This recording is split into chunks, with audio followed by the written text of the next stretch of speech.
Don't forget that to a lesser or greater extent, oil painting is always subject to trial and error.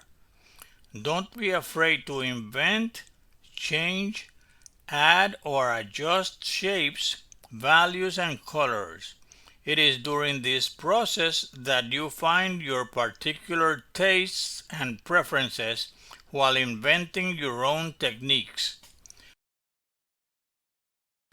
Observe the texture in the places where the light falls directly on the picture, that is, the belly and the handle. Not even on a white object like this picture did I use pure white paint.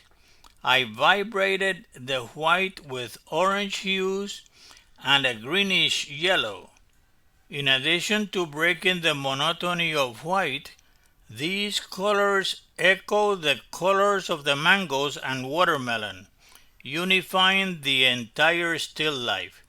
I also used the other end of the brush to add more texture on the picture with certain curves. You can also make these marks with the spatula or any other object that you consider convenient. All this activity with slightly warm colors contrasts with the cool bluish colors of the body of the picture. As you have seen, much of the key to success in your painting depends on how you incorporate opposites in values, complementary colors, temperature, intensity, asymmetry, and hierarchy of details. Also, notice that the cast shadow from the handle of the picture is not black but has a warm reddish color.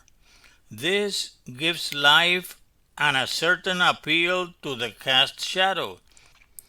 Always make sure your painting looks chromatic and beautiful, without being overloaded with all the colors of the rainbow. The violet fabric background is much less intense behind the picture's handle. It is grayer and cooler than the objects in front.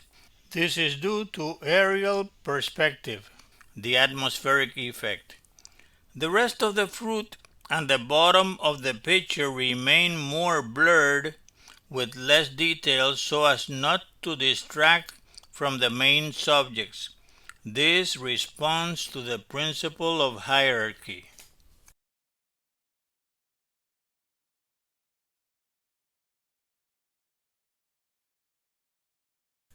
The top edge of the green watermelon has a cool bluish edge, so its shape goes back.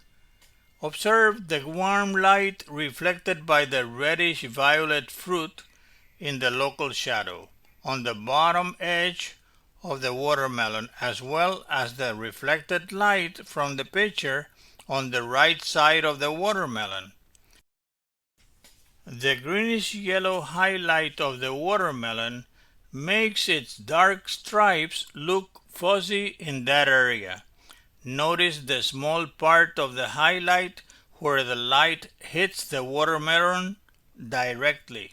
Here, the highlight turns light yellow and mixes with the light orange hue to echo and harmonize with the orange mango. It has been around 6 or 7 hours of painting, and I am finally satisfied.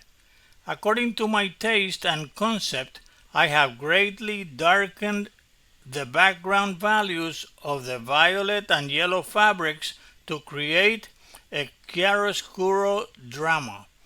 It is important to know our preferences. In other words, what really impresses or excites us. This feeling or concept is truly what guides us to invent or discover the technique that suits our taste. That is, following certain principles of aesthetics. As I have been explaining, these principles have to do with the hierarchy of opposites.